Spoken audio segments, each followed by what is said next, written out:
उसको अ, उसको हम लोग उसके बारे में बात करेंगे। Yeah. So a few years back, we had a lady teacher in the school. और स्कूल में कुछ वर्षों पहले एक महिला शिक्षिका थी। One day while I was walking through the corridors, I walked in front of a classroom. और एक दिन जब मैं वहाँ के बरामदे में जा रहा था तो उनके क्लास के सामने से मैं गुजरा। I happened to see her beating up two young girls of class 12th. तो मैंने देखा कि वो 12वीं क्लास की लड़कियों को वो मार रही थी। Those two girls were crying. वो दोनों लड़कियां रो रही थी। So I called these particular teachers to my office तो मैंने इस टीचर को अपने ऑफिस में बुलाया and I told that you are not supposed to beat the children and just show them some love. तो मैंने उनसे कहा कि इस प्रकार से बच्चों को मारना आपको नहीं मारना है और उनको थोड़ा प्रेम से बात करनी है। And I was surprised the answer that she gave me.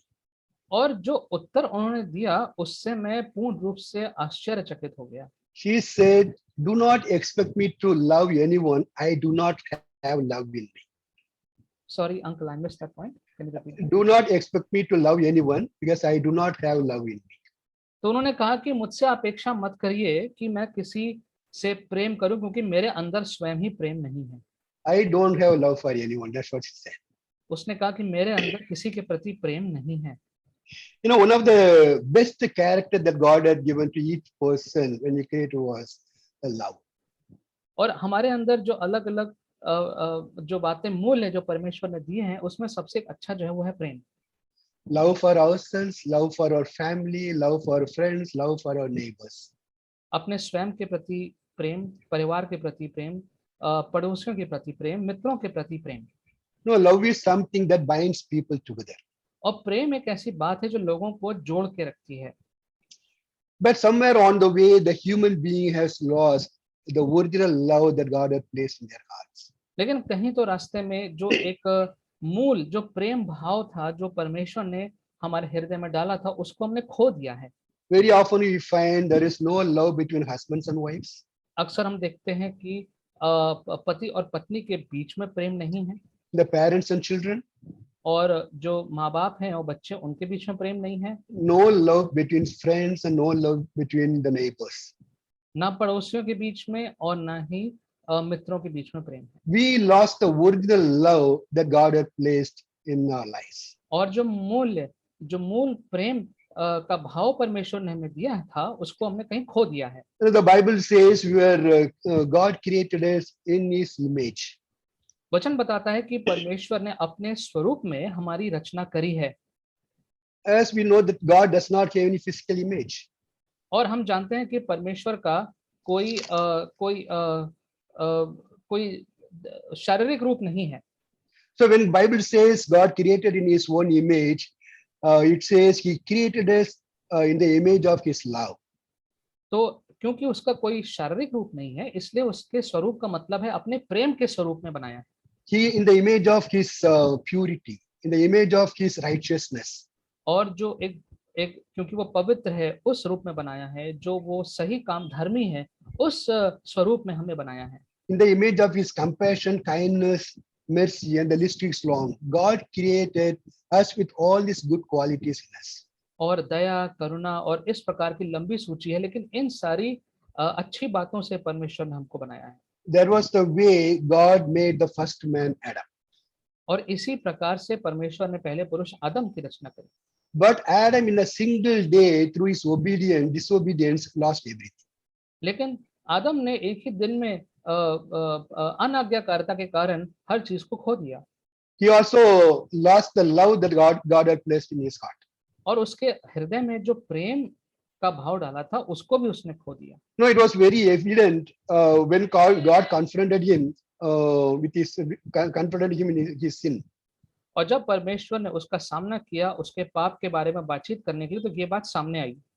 He said, "The woman you have placed here with me made me do this." और उसने कहा कि ये जो स्त्री जिसको आपने मेरे साथ दिया है उसने मुझसे ऐसा करवाया। But when God first created Eve and brought him, He said, "Now she was taken out of my body. She is my bone of my bones and flesh of my flesh." लेकिन जब सबसे पहले हवा को परमेश्वर सामने लेके आए थे, तब आदम ने कहा था, ये तो मेरे हड्डियों में से निकली है और मेरे ही मांस में से निकली है, उसने ऐसा कहा था। After the fall, he's not saying she is bone of my bones and flesh of my flesh. He says, the woman you have placed with me. लेकिन पाप में गिरने के बाद अब वो ये नहीं कह रहा है कि ये तो वो स्त्री है जो मेरे हड्डियों में से निकली, मेरी मांस में से निकली। अब वो कह रहा है कि जो स्त्री तूने मुझे दी थी, उसने ये करवाया। The original love had gone on then. जो मूल प्रेम भाव था वो जा चुका था, It was also evident in their children's life. और ये बात उनके बच्चों के जीवन में भी जाहिर हुई, The older one killed the younger one. और बड़े से लेकर छोटे तक। So the human being has lost the original love the Lord has placed in their hearts. और इसलिए जो परमेश्वर ने मूल प्रेम भाव मनुष्य के हृदय में दिया है, उसको हमने खो दिया है। But the source of that love still remains the same. लेकिन जो स्रोत है जहां से वो प्रेम आता है, वो स्रोत अभी भी मौजूद है। Even after so many years, many thousands of years, those source of love is still the same. और हजारों वर्षों के बाद भी वो जो स्रोत है प्रेम का, वो आज भी उपस्थित है। Today, through this message, we'll try to understand that love that remains eternally.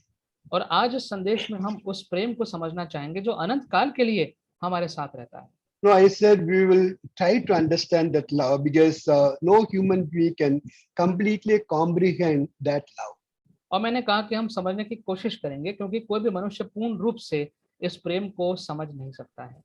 You know, in the Bible, when you go through, there are about 100 verses that talks about God's love. They talk about God's love. वचन में अगर हम देखेंगे, करीबन 100 ऐसे पद हैं जो परमेश्वर के प्रेम के बारे में बताते So हैं। when I was going through those verses, there were three verses, three words came again and again.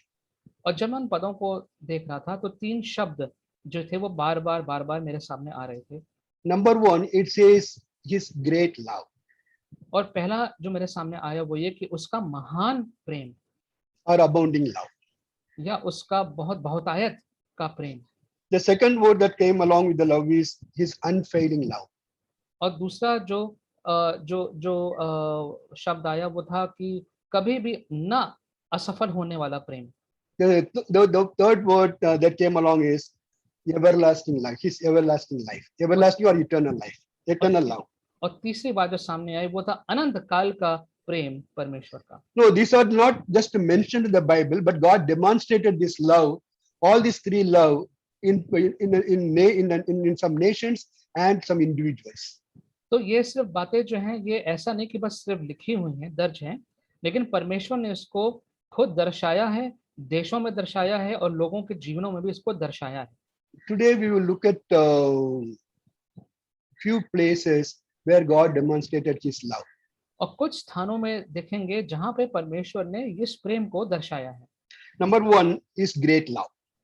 पहला बात जो है उसका वो महान प्रेम। No, this great love was demonstrated in the life of Israel, the nation, again and again and again. और उसका ये महान प्रेम इजराइल देश में बार बार प्रदर्शित हो रहा था। Someone read please Numbers 14 verse 19, the portion that we read today. Numbers 14 verse 19.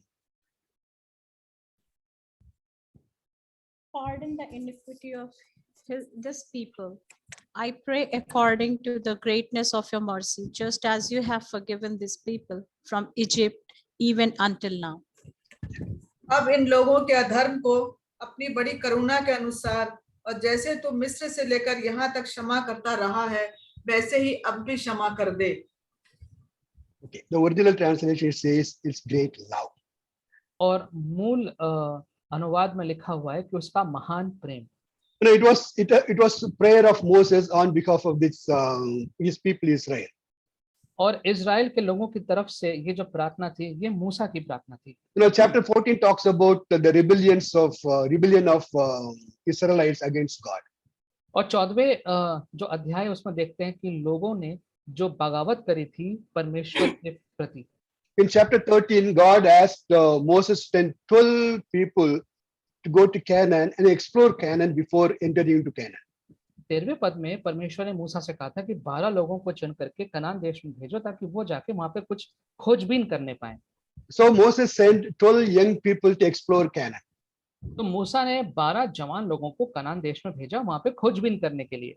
They explored for 40 days. 40 दिन तक उन्होंने वहां मुआयना किया Then they came back and reported to Moses. और फिर वापस आके उन्होंने मूसा को पूरा बताया। Joshua and Caleb gave good report about Canaan and said we should go and take possession of the nation. तो यहोशू ने और कालेब ने आके अच्छी रिपोर्ट दी कि वहां पे जाना चाहिए, हमको वहां पे जाके कब्जा लेना चाहिए। But other 10 people, 10 young men who went with them, said, no, we cannot go because those people are stronger than we are.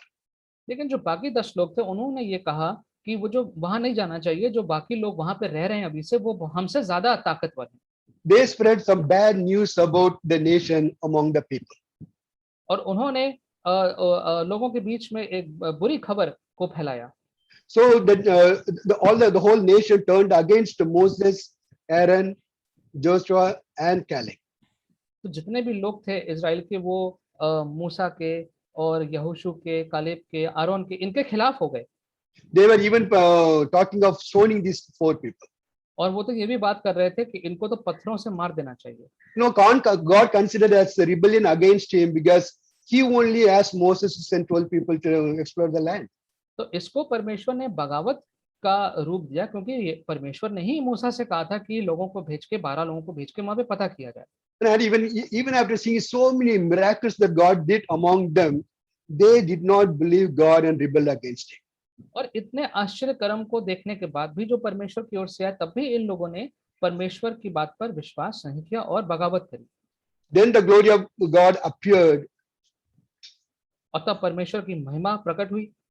And he said, how long these people will treat me with contempt? और परमेश्वर ने कहा कि ये लोग इस प्रकार से, इस भाव से कब तक मेरे प्रति ऐसा व्यवहार करते रहेंगे? How long will they refuse to believe in me?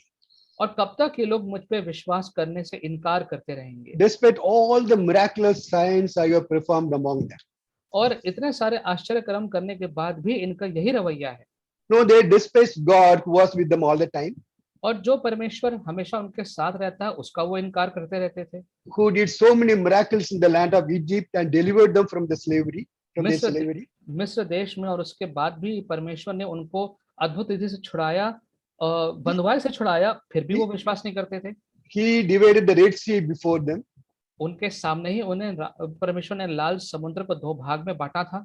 He gave manna and meat for them to eat. और खाने का मन्ना और मांस उनको खाने के लिए परमेश्वर ने इंतजाम किया था। Protected them from all the other nations as they walked through. और जब वो जा रहे थे तो और देशों के हमलों से, खतरों से परमेश्वर ने ही उनको बचाया था। Most of all, he was always there with them in a cloud during the day and the pillar of fire during the night. और जैसा वचन में लिखा है कि दिन के समय में एक बादल के रूप में परमेश्वर उनके साथ था और रात में एक आग, अग्नि के रूप में परमेश्वर उनके साथ था। He was with them, he provided for them, protected them. परमेश्वर उनके साथ था, परमेश्वर उनकी सुरक्षा कर रहा था और उनकी आवश्यकताओं की पूर्ति कर रहा था। But the Israelites always despised his presence. लेकिन इजराइल के लोग कभी भी परमेश्वर की उपस्थिति को ठीक प्रकार से मानते नहीं थे। They did not believe in his power and his presence. वो उसके सामर्थ्य पे, उसकी उपस्थिति पे विश्वास ही नहीं करते थे ठीक से। It was a great sin in the sight of God.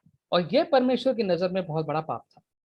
So God said to Moses, I will strike this nation with a plague. तो परमेश्वर ने मूसा से कहा कि इस देश को मैं महामारी से मारूंगा। And I will make you a great nation. और मैं तुम्हें एक बहुत बड़ा विशाल देश बनाऊंगा। Their sin was great, God's anger was great. As क्योंकि उनका पाप इतना बड़ा था इसलिए उसके प्रति परमेश्वर का क्रोध भी बड़ा था। Now please read again this verse 19, chapter 14, verse 19. In accordance with your great love, forgive the sins of these people, just as you have pardoned them from the time they left Egypt until now. Now he says, I know Lord, please Hindi. Yeah, Martha, in Hindi. अब इन लोगों के अधर्म को अपनी बड़ी करुणा के अनुसार और जैसे तू मिस्र से लेकर यहाँ तक क्षमा करता रहा है वैसे ही अब भी क्षमा कर दे. He says, I know their sin is great, but your love is greater than their sin. That's what he says there. तो कह रहा है कि मैं जानता हूं कि इनका पाप जो है वो बहुत बड़ा है, लेकिन उससे भी बड़ा परमेश्वर तुम्हारा प्रेम है. Your love is greater than their sin, so forgive them. आपका प्रेम जो है वो उनके पाप से ज्यादा बड़ा है, इसलिए उनको क्षमा कर दीजिए. It is His great love makes you forgive many of our sins we do in our lives. उसका जो महान प्रेम है उसके कारण वो हमारे जीवन के कुछ कुछ बड़े पापों को भी वो परमेश्वर क्षमा करता है. In verse 20, God says, I have forgiven them.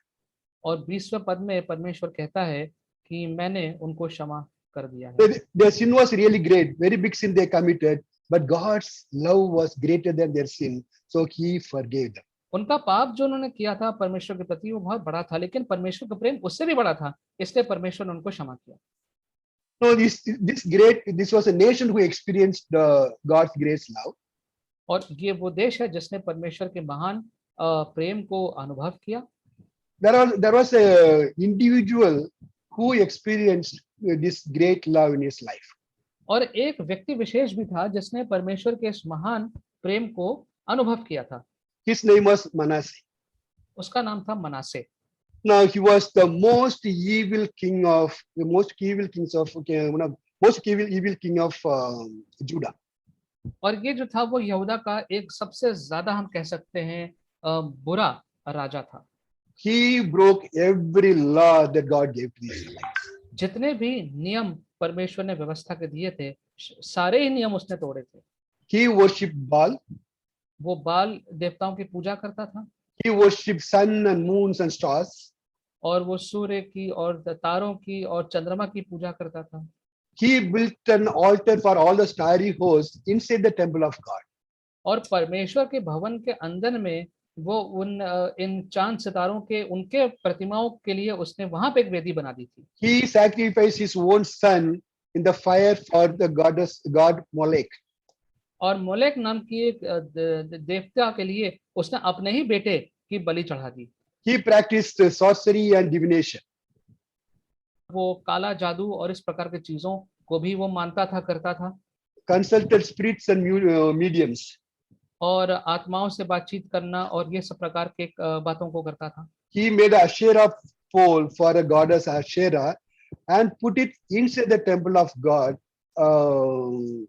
near a altar that he made for और Asherah. अशीरा के जो खंबे थे वो अशीरा देवी के नाम पे उसने परमेश्वर के भवन में उन खंबों को गाड़ दिया था. He shed so much innocent blood. और लोगों का, मासूम लोगों का उसने लहू बहाया था. No, Bible says in Second King chapter 21 verse 6 says he did much evil in the eyes of the Lord, provoking him to anger. और लिखा है राजा में कि उसने इतना ज्यादा बुराई करी जिसके कारण परमेश्वर का क्रोध उसके विरोध में भड़का. God says he did more evil than Amorites and other pagan nations they lived in that time. और जो अन्य जाति के देश थे और जो अमोर लोग थे उनसे ज्यादा इस अकेले व्यक्ति ने बुराई और पाप किया था. He let his whole nation astray. The whole nation turned away from God because of this man. और इस मनुष्य के कारण पूरा देश परमेश्वर से दूर चला गया था. God sent prophets to warn him, but he never listened. परमेश्वर ने अपने नबियों को भी भेजा इससे बात करने, लेकिन उसकी बात भी इसने नहीं मानी. And then the Lord sent the army commander of king of Assyria. और फिर असीरिया के सेना कमांडर को, सेनापति को परमेश्वर ने भेजा. He came and defeated Manasseh and took him to Babylon. उसने आके मनासे को हराया और फिर उसको वो बेबीलोन ले गया. They put a nose ring on his nose to take him there and put a bronze shackles on his leg as they took him there. और नाक में उसके एक नथनी लगा दी और पैरों में हड्डियों का एक हथकड़ी जैसे लगा के उसको ले गए थे. Someone please read Second Chronicles chapter 33 verses 12 and 13. Second Chronicles 33, 12 and 13.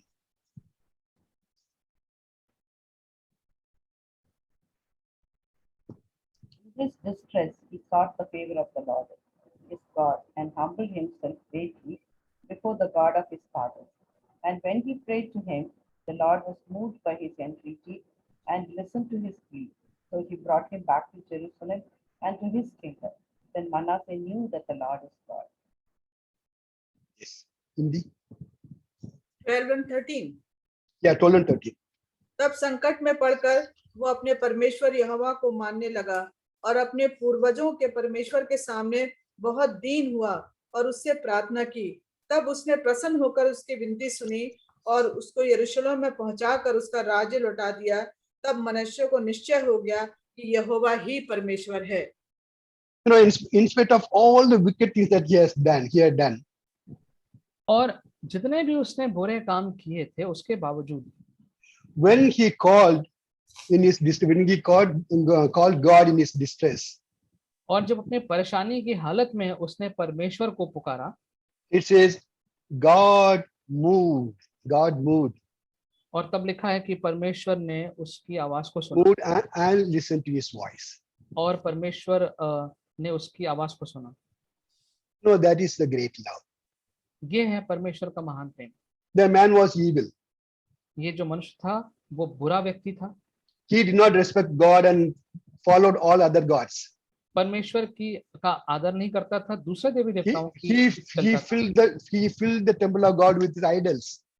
परमेश्वर के भवन को उसने मूर्तियों से भर दिया था। He did every evil possible. जितना भी बुराई मुमकिन थी सब की सब उसने करी। But God was moved when he repented and God called on him. लेकिन जब उसने पश्चाताप किया तो परमेश्वर प्रभावित हुए और परमेश्वर ने उसकी आवाज को सुना। God's love was greater than all the sins that Manasseh had committed. मनासे ने जितने भी पाप किए थे उससे ज्यादा परमेश्वर का प्रेम बड़ा था। There was a love, the great love God demonstrated in the life of Manasseh. ये महान प्रेम परमेश्वर ने इस व्यक्ति के जीवन में दर्शाया। So not only in the Bible, people in the Bible, God has demonstrated his great love in our own lives. और ना केवल जो वचन में जो लोग बताए गए हैं, व्यक्ति बताए गए, ना कि उनका जीवन, हमारे अपने जीवनों में भी परमेश्वर ने इस प्रेम को दर्शाया है। Someone read please Ephesians chapter 2 verses 3 and 4. Ephesians chapter 2 verses 3 and 4.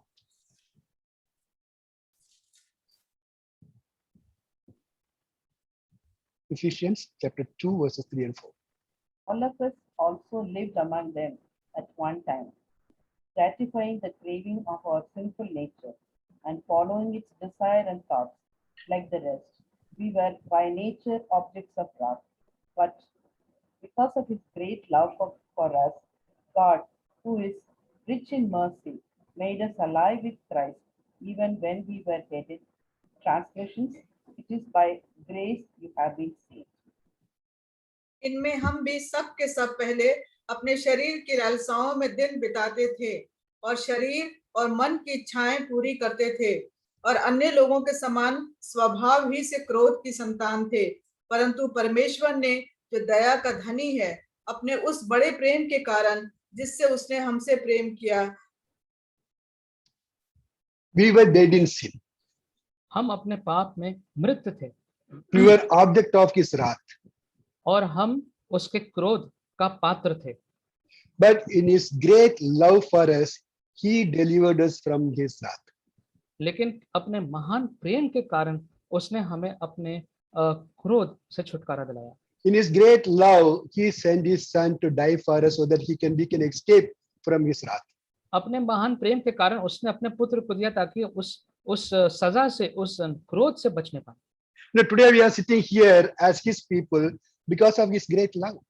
आज हम यहाँ बैठे हुए हैं उसके लोगों के, हमारी गिनती है उसके महान प्रेम के कारण। His great love brought his son Jesus Christ into this world so that we could escape from his wrath and sit in his presence. उसका महान प्रेम के कारण ही अब उसके पुत्र यीशु मसीह को इस संसार में आया ताकि हम उसके क्रोध से, सजा से बच के आज यहाँ बैठे हुए हैं। Someone please read Lamentation chapter 3 verse 22 also. Lamentation chapter 3 verse 22.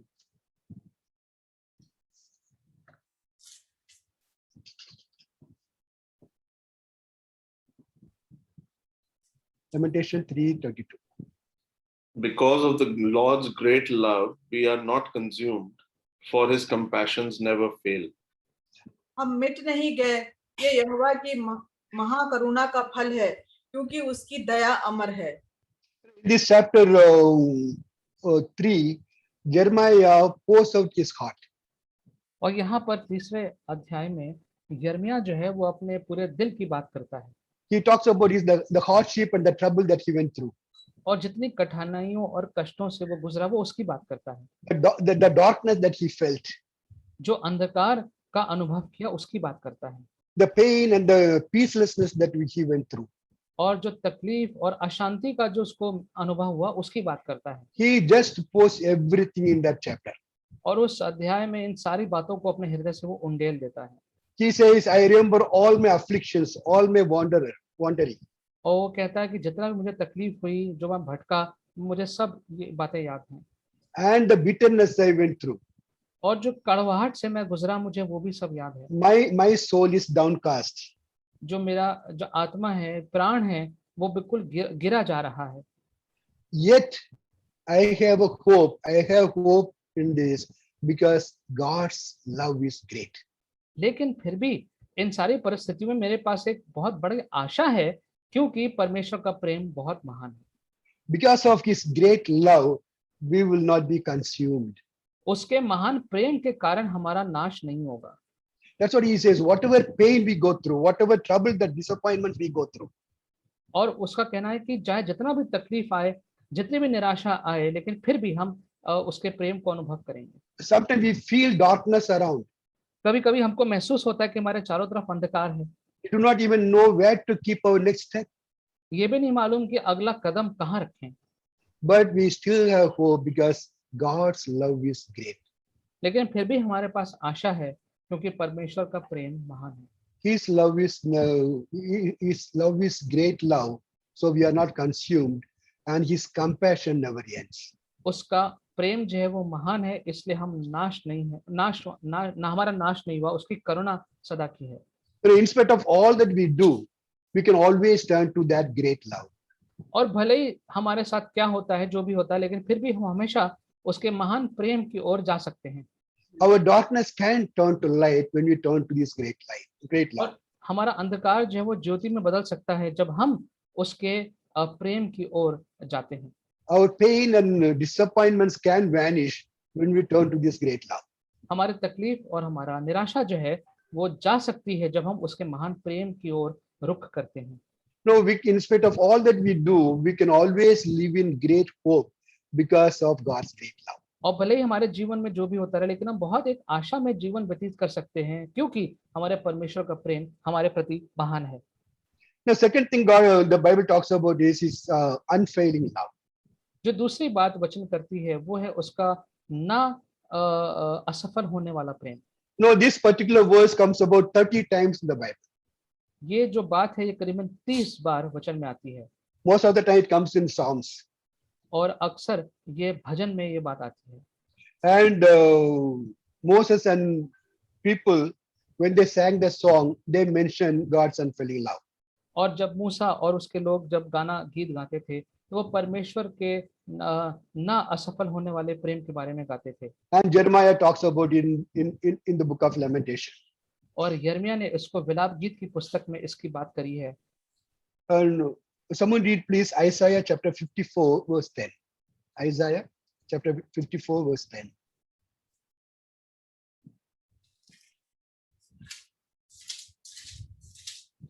Isaiah 54 verse 10. Yet it pleased the Lord to bruise him. He has put him to grief. When you make his soul an offering for sin, he shall see his seed. He shall prolong his days, and the pleasure of the Lord shall prosper in his hand. Isaiah 54:10. So the mountains be shaken Yeah. and the hills be removed. Yet my unfailing love for you will not be shaken, nor my covenant of peace be removed, says the Lord who has compassion on me. चाहे पहाड़ हट जाएं और पहाड़ियां टल जाएं, तो अभी मेरी करुणा तुझ पर से कभी न हटेगी और मेरी शांतिदायक वाचा न टलेगी। यहोवा जो तुझ पर दया करता है उसका यही वचन है। It was a promise God gave to Judah through Isaiah. और यशाया के द्वारा यहूदा को परमेश्वर ने यह वाचा बांधी थी। Yes, Isaiah lived during the time of Uzziah, Jotham, Ahaz, and Hezekiah, kings of Judah. और ये जो यहूदा के राजा थे, इनके समय में यशाया मौजूद था। He says, though the mountains be shaken and hills be removed, और उसने कहा कि भले ही ये पहाड़ी पर्वत ये हिल जाएं या अपने स्थान से हट जाएं, both are something impossible to be done. और ये दोनों बातें जो हैं वो असंभव हैं। Mountains cannot be shaken, जो पर्वत है उनको नहीं हिलाया जा सकता, the hills cannot be removed. जो पहाड़ हैं उनको वहां से हटाया नहीं जा सकता। But even if it happens, his unfailing love will never change. लेकिन यदि ऐसा हो भी जाए, लेकिन तब भी परमेश्वर का ना असफल होने वाला प्रेम कभी बदलेगा नहीं। No, it is a promise from God himself. ये परमेश्वर की ओर से खुद एक वाचा है। It's not somebody else talking about God. ये कोई और व्यक्ति नहीं है जो परमेश्वर के बारे में कुछ कह रहा है। God himself says, even if the mountains be shaken and the hills be removed, my unfailing love will not be shaken. परमेश्वर स्वयं कह रहे हैं कि अगर पर्वत और पहाड़ भी अपनी जगह से हिल जाएं, तब भी मेरा जो प्रेम है वो कभी बदलेगा नहीं। No, this unfailing love was experienced by Israelites again and again and again. और इजरायलियों ने इस ना असफल होने वाले प्रेम को बार बार अनुभव किया। They failed him so many times, उन्होंने परमेश्वर को कई बार असफल किया, but he never failed them. लेकिन परमेश्वर ने कभी उनको असफल नहीं किया। Someone please read the Hosea chapter 3 verse 1. Hosea chapter 3 verse 1. The Lord said to me, go show your love to your wife again, though she loved, and this is the one? Yeah, that's the one. The Yeah. Lord said, by another man, and is an adulteress, love her as the Lord loves the Israelites, though they turn to other gods and love the sacred raisin cakes. फिर यहोवा ने मुझसे कहा, अब जाकर एक ऐसी स्त्री से प्रीति कर जो व्यभिचारिणी होने पर भी अपने प्रिय की प्यारी हो, क्योंकि उसी भांति यद्यपि इस्राएली पराये देवताओं की ओर फिरे और दाग की टिकियों से प्रीति रखते हैं, तो अभी यहोवा उनसे प्रीति रखता है। The Israelites turned away from God and turned to other gods, gods of Ammonites and Canaanites. जो इजरायली थे वो अपने परमेश्वर से हट करके दूसरे देवी देवताओं की ओर आकर्षित हो गए थे। And they did evil in the eyes of the Lord.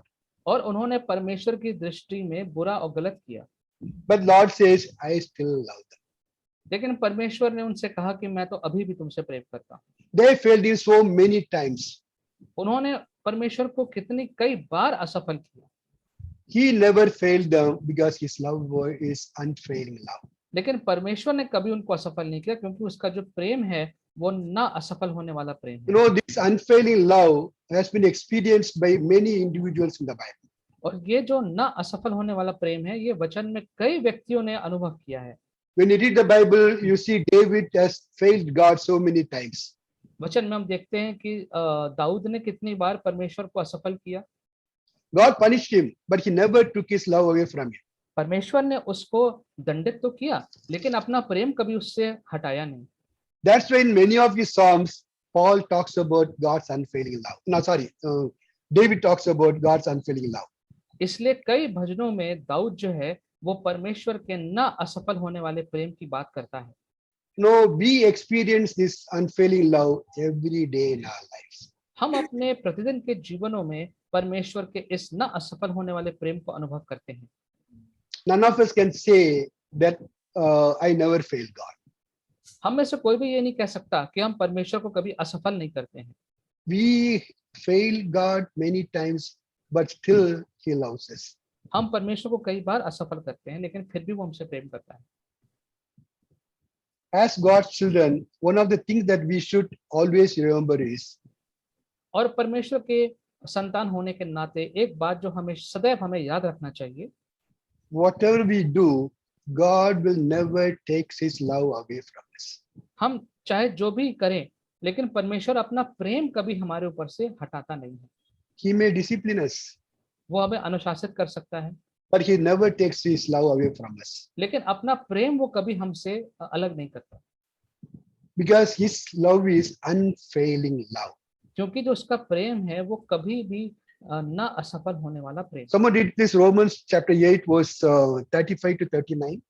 Romans chapter 8 verse 35 to 39. It's a famous verse. Everyone supposed to know about this verse. Know these verses. Romans chapter 8 verse 35 to 39. Someone read please. Shall separate us from the love of Christ? Shall trouble or hardship or persecution or famine or nakedness or danger or sword? As it is written, for your sake we face death all day long. We are considered as sheep to be slaughtered. No, in all these things we are more than conquerors through him who loved us. Or This one. Yeah. Up to कौन 39. Yes, Mata. कौन हमको मसीह के प्रेम से अलग करेगा? क्या क्लेश या संकट या उपद्रव या अकाल या नंगाई या जोखिम या तलवार? जैसा लिखा है, तेरे लिए हम दिन भर घात किए जाते हैं, हम बद होने वाली भेड़ों के समान गिने गए हैं। परंतु उन सब बातों में हम उसके द्वारा जिसने हमसे प्रेम किया जैवन से भी बढ़कर हैं। क्योंकि मैं निश्चय जानता हूं कि ना मृत्यु, ना जीवन, ना स्वर्गदूत, ना प्रधानताएं, ना वर्तमान, ना भविष्य, ना सामर्थ, ना ऊंचाई, ना गहराई और ना कोई और सृष्टि हमें परमेश्वर के प्रेम से जो हमारे प्रभु यीशु में है अलग कर सकेगी। Nothing can separate us from his love, from the love of God, because his love is unfailing love. पर हमें परमेश्वर के प्रेम से कोई भी बात अलग नहीं कर सकती, क्योंकि उसका जो प्रेम है वो कभी भी ना असफल होने वाला प्रेम है। You may have failed God many times, हो सकता है आपने परमेश्वर को कई बार असफल किया हो, or maybe you are still failing him in many ways. हो सकता है कई अलग अलग प्रकार से हम परमेश्वर को हम असफल कर रहे हों। The things that we should remember is he still loves us. लेकिन जो बात हमको याद रखनी है वो ये कि वो अभी भी हमसे प्रेम करता है। He will not, he cannot, his love is unfailing love, he cannot fail us. और क्योंकि उसका ना असफल होने वाला प्रेम है, इसलिए वो कभी भी हमें असफल नहीं कर सकता। If you are a child of God, you can be assured his love is there for you always. अगर आप परमेश्वर के संतान हैं तो इस बात का भरोसा रखिए कि उसका प्रेम हमेशा आपके पास साथ है। No, sometimes what happens is, कभी कभी ऐसा होता है, whenever we do something wrong, जब हमसे कोई गलत बात होती है, we think that God is very angry with us and he doesn't want to bless us in any way, or he is away from us. तो हम ऐसा सोचने लगते हैं कि परमेश्वर तो मुझसे अब क्रोधित है, मुझसे दूर है और अब वो मुझे आशीषित नहीं करना चाहता। Very often our guilty conscience makes us to think that way. और कई बार जब हम अपने मन में जब सोचते हैं और किसी बात का बुरा मानते हैं तो ऐसा हमें महसूस होता है। But God's love, according to the Bible, God's love is unfailing love. He never takes his love away from us. लेकिन वचन के अनुसार परमेश्वर का जो प्रेम है वो ना असफल होने वाला प्रेम है, वो हमें कभी अपने प्रेम से अलग नहीं करता। All he wants us to do is to go back to him. सिर्फ वो एक बात चाहता है कि हम उसके पास वापस जाएं। You know, Jesus talked about the prodigal son, the parable of prodigal son, और यीशु मसीह ने जो उड़ाऊ पुत्र के बारे में बात करी थी, just to describe the father's unfailing love. सिर्फ इस बात की व्याख्या करने के लिए कि पिता का जो प्रेम है वो कैसे ना असफल होने वाला प्रेम है। Whatever we may have done, we have always a chance to go back to him because his love is unfailing and it is always waiting for us. और चाहे जो भी किया हो, लेकिन हमारे पास हमेशा एक मौका रहता है उसके पास वापस जाने के लिए, क्योंकि उसका प्रेम जो है वो ना असफल होने वाला प्रेम, वो हमारा इंतजार करता है। So God's love is great love and it is unfailing love. परमेश्वर का प्रेम महान प्रेम है और परमेश्वर का प्रेम जो है वो ना The third- असफल होने वाला प्रेम है। The third thing is his love is everlasting love. और जो तीसरी बात है वो ये कि उसका जो प्रेम है वो अनंत काल का प्रेम है। No, God demonstrated his love even before he created the man. और मनुष्य की सृष्टि करने से पहले ही परमेश्वर ने अपने प्रेम को प्रदर्शित किया था। No, during one of my moral science classes in the school, और जब मैं एक मॉरल साइंस के जो मैं शिक्षा अपने स्कूल में ले रहा था, after talking to them about the creation, और जब मैंने उनसे सृष्टि की बात करी उसके बाद, and then I asked them a question. फिर मैंने इसके बाद उनसे एक सवाल किया। I said, see, among all God's creation, man is the most important creation. मैंने उनसे कहा कि जितनी भी परमेश्वर ने सृष्टि करी है, उन सारी चीजों की सृष्टि में मनुष्य की सृष्टि जो है वो सबसे ज्यादा आवश्यक है। Then why did he create him in the end? तो फिर उसको सबसे आखिरी में क्यों बनाया? Yeah, it was a great creation, important creation. He should have been created in the first place. तो First अगर day. ये इतना बड़ा सृष्टि थी और इतनी आवश्यक सृष्टि, तो इसको तो पहले सबसे पहले सृष्टि करनी चाहिए थी। So I gave them a week time to think about it and gave me an answer. तो मैंने उनको एक हफ्ता दिया इसके बारे में सोचने के लिए, ताकि मुझे जवाब दें। No, they came up with an answer. तो वो सब एक जवाब आया मेरे पास। They said if God had created him on the first day itself, within within few minutes he would have died. तो उन्होंने कहा कि अगर परमेश्वर ने उनको सबसे पहले बना दिया होता तो 2-3 ही मिनट में या शुरू में ही वो मर जाते। They said he neither had food nor oxygen. उसने कहा ना ही उनके पास खाने को खाना था, ना ही उनके पास ऑक्सीजन था। So God said, he said, God created everything that human being needed, and the end he created his most beautiful and important creation. तो उन्होंने कहा कि हर एक बात जो जिसकी आवश्यकता मनुष्य को थी, पहले उसकी सृष्टि करी और उसके बाद अंत में एक सुंदर प्रकार से मनुष्य जो कि इतना ज्यादा आवश्यक है उसकी सृष्टि करी। God loved the human being even before he created him. और मनुष्य की सृष्टि करने से पहले ही परमेश्वर मनुष्य से प्रेम करता था। He knew his being, the most important being that he is going to create needs food, so he created everything that he needs. उसको मालूम था कि मनुष्य की सृष्टि के लिए भोजन की आवश्यकता होगी, इसलिए पहले भोजन का प्रयोजन किया गया। No, God did not make the man according to what he has already made.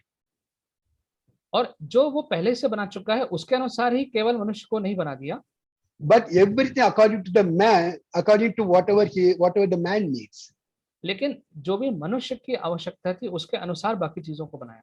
So we can easily say even before he creating the man, he loved that man. तो हम कह सकते हैं कि मनुष्य की सृष्टि करने से पहले से ही परमेश्वर मनुष्य से प्रेम करता था। That is why he is called eternal. It's called eternal love, everlasting love. Even before creation, he had that love for us. और इसीलिए हम कह सकते हैं कि वो अनंत काल का प्रेम है, क्योंकि सृष्टि करने से मनुष्य की सृष्टि से पहले से ही परमेश्वर मनुष्य के लिए प्रेम भाव था उसमें। You know, I might have told this story many times before. शायद मैंने ये कहानी कई बार पहले सुनाई हो, But I want to tell this story again because it explains God's eternal love so clearly. लेकिन मैं फिर से बताना चाहूंगा क्योंकि इससे परमेश्वर का अनंत काल का प्रेम बहुत स्पष्ट रूप से सामने आता है। You know, one day one man was walking through. एक व्यक्ति था जो पैदल जा रहा था कहीं, After walking for many kilometers, he was so tired. और कई किलोमीटर चलने के बाद वो बहुत थक गया था। He just lie down under a blackberry tree, jamun tree, to take some rest. और फिर वो थक गया तो आराम करने के लिए वो जामुन पेड़ के नीचे लेट गया। As he was looking up, और जब वो ऊपर देख रहा था he saw a few fruits. तो कुछ फल दिखे उसे। Then he thought, how come God has not created this properly? It's a huge tree, but small fruits. उसने कहा परमेश्वर ने इसको ठीक से नहीं बनाया, इतना बड़ा पेड़ है और जो फल तो इसमें बहुत छोटे छोटे हैं। And the watermelon, it's a small plant, and it's a huge watermelon on it. लेकिन जो तरबूज का जो पेड़ होता है वो तो छोटा सा पौधा होता है, लेकिन इतना बड़ा फल होता है। God is not very wise enough to create properly. और ये ठीक प्रकार से परमेश्वर ने ठीक से सोच समझ के नहीं बनाया। When he was thinking that way, one blackberry fell on his forehead. और जब वो सोच रहा था तो एक जामुन उसके ऊपर गिरा। Immediately he said, thank God it was not a watermelon. और तब उसने कहा धन्यवाद, कहीं ये बड़ा सा तरबूज नहीं था। You know, when God created, he knew a man is going to sleep there. परमेश्वर ने जब बनाया उसको मालूम था कि उस ऐसे पेड़ के नीचे कोई मनुष्य आराम करेगा। He knew his forehead cannot hold a falling watermelon. उसको मालूम है कि जो मस्तिष्क है, सर है, वो इतना बड़ा तरबूज का भार नहीं संभाल पाएगा। So God eternally thought about man the one whom he loved so much, to keep you under his care and protection as he created. परमेश्वर ने अनंत काल के लिए मनुष्य के बारे में सोचा कि कैसे उसके लिए क्या किया जाए, कैसे ध्यान रखा जाए, ये सब परमेश्वर ने पहले से ही सोचा। His great, unfailing, and eternal love was demonstrated when he sent his son Jesus Christ on the world. उसका महान प्रेम, उसका न असफल होने वाला प्रेम प्रदर्शित हुआ जब उसने प्रभु यीशु मसीह को हमारे बीच में भेजा। He made you to walk in the place where we walked. जहां जहां पे हम चलते हैं वहां पे यीशु मसीह भी चला। He made you to eat the food that we eat now. और वो सारा भोजन जो हम खाते हैं वो प्रभु यीशु मसीह ने भी खाया। He made him to experience the contempt of men. और किस प्रकार से मनुष्य जो हैं जो कभी कभी विरोध में हो जाते हैं, तो वो विरोध भी प्रभु यीशु मसीह ने अनुभव किया। He made it to experience rejection and betrayal.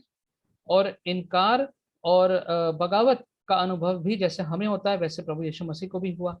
In the end, he made him to bear all the sins that we committed. और अंत में जितने पाप हमने किए थे मनुष्य के रूप में, उसके ऊपर दंड दिया गया, so that we could escape from that. ताकि उससे हम बचने पाए। Somebody read please Romans chapter 5 verse 8. Romans chapter 5 verse 8. Romans chapter 5 verse 8. But God demonstrates his own love for us in this, while we were still sinners, Christ died for us. परंतु परमेश्वर हम पर अपने प्रेम की भलाई इस रीति से प्रकट करता है कि जब हम पापी ही थे तभी मसीह हमारे लिए मरा। Now, how can one explain this love? ऐसे प्रेम को कोई कैसे समझा सकता है? We can never think that we are worthy of that kind of sacrifice. हम कभी भी नहीं सोच सकते कि हम इस लायक थे कि इस प्रकार का बलिदान प्रेम हमारे लिए किया जाए। We were never worthy of that sacrifice. इस बलिदान के योग्य हम कभी नहीं थे। It is his great, unfailing, and eternal love that made him to do that sacrifice. और ये उसका एक महान प्रेम, उसका न असफल होने वाला प्रेम, उसका अनंत काल के प्रेम के कारण ही ये बलिदान उसने किया। And Paul says in Ephesians chapter 3 verse 19, this love surpasses knowledge. और पौलुस कहता है कि ये जो प्रेम है ये ज्ञान से ज्यादा ऊंचा है, बड़ा है। Now, as I said in the beginning, God's love cannot be comprehended and cannot be explained. जैसा कि मैंने शुरू में कहा कि परमेश्वर का प्रेम जो है उसको पूर्ण रूप से समझ पाना और समझाना बहुत मुश्किल है। We can explain all that he did through his love. जो कुछ भी उसने किया है वो उसके प्रेम के द्वारा हम बता सकते हैं। But the love itself cannot be explained. लेकिन जो उसका प्रेम है उसको स्वयं में नहीं समझा सकते। It is incomprehensible. और ये समझ के भी परे है। It's very deep, very high, and very wide. बहुत गहरा है, बहुत ऊंचा है, इसको नहीं समझा सकते। Yet human mind cannot comprehend that great love that God has for us. और इतना महान प्रेम जो मनुष्य के लिए है वो मनुष्य का दिमाग, मस्तिष्क नहीं समझ सकता। All that we can do is to accept that love in faith. और सिर्फ हम जो कर सकते हैं वो ये विश्वास में हम उस प्रेम को ग्रहण कर सकते हैं। He is still reaching out to you and me. और वो अभी भी आप तक और हमारे मुझ तक पहुंचता है। And all the human beings with this great, unfailing, and eternal love. और सब मनुष्य तक पहुंचता है क्योंकि उसका महान प्रेम, ना असफल होने वाला प्रेम जो है। All we have to do is to just accept that love and believe that he loves me. और हमें करना ये है कि उसको ग्रहण करना है और विश्वास करना है कि वो हमसे प्रेम करता है। Accept in faith that love and believe that he loves me. विश्वास में विश्वास करते हुए उस प्रेम को ग्रहण करें और विश्वास करें कि वो हमसे प्रेम करता है। You know, it is very, very important to accept in faith and believe that he loves me so that our relationship with him will grow every day. और ये बहुत आवश्यक है कि हम ये इस बात को विश्वास करें कि वो हमसे प्रेम करता है और हमें ग्रहण करता है। Believe in faith. Have faith on his love and believe that God loves you. विश्वास में होकर के, विश्वास करके उसके प्रेम को ग्रहण करें और उसमें विश्वास करें। Let's pray. आइए हम प्रार्थना करें। Our Heavenly Father, we thank you for speaking to us this morning and speaking to us by something that is so precious to you and also for us, and that is your love. परमेश्वर, आज की सुबह आपने हमसे बातचीत करी है और एक बहुत ही मूल्यवान बात के बारे में बातचीत करी है, आपके लिए भी और हमारे लिए भी, जो है आपका प्रेम. Lord, we admit the fact that so many times we are not able to understand the depth of your love, and we give up and we go on our own way, doing whatever we like. परमेश्वर, कितनी बार हम आपके प्रेम को ना समझते हुए अपने ही जीवन के रास्तों पे चले जाते हैं. Lord, this morning we pray that you'll help us to come back to you and help us to try to understand afresh your great love, your unfailing love. परमेश्वर, आज हम फिर से आपके पास वापस आते हैं और एक नई कोशिश करते हैं आपके महान प्रेम को, आपके न असफल होने वाले प्रेम को समझने के लिए. Lord, we thank you that in the word, in your Bible, we can see so many people and places, situations where you have demonstrated this love. परमेश्वर, आपके वचन में हम देख सकते हैं कई स्थानों में, कई लोगों के जीवनों में आपने इस प्रेम को दर्शाया है. And Lord, we are also witnesses that time and again you have shown the same for us. और प्रभु जी, हम भी इस बात के गवाह हैं कि कई अवसरों पर, परिस्थितियों में आपने इस प्रेम को हमारे जीवनों में भी दर्शाया है. Help us, Lord, to hold on to this great love of yours. परमेश्वर, आपके इस महान प्रेम को हम पकड़ के रखें. Help us, Lord, that because of this great love, we will be prevented from going into the wrong direction. प्रभु जी, इस महान प्रेम के कारण हम गलत दिशाओं में जाने से बचे रहेंगे. Help us, Lord, to be covered by your grace and your love at all times. परमेश्वर, मदद करिए कि सदैव हम आपके महान प्रेम और अनुग्रह से हमेशा ढाके हुए पाएंगे. We ask this prayer in Jesus' precious name.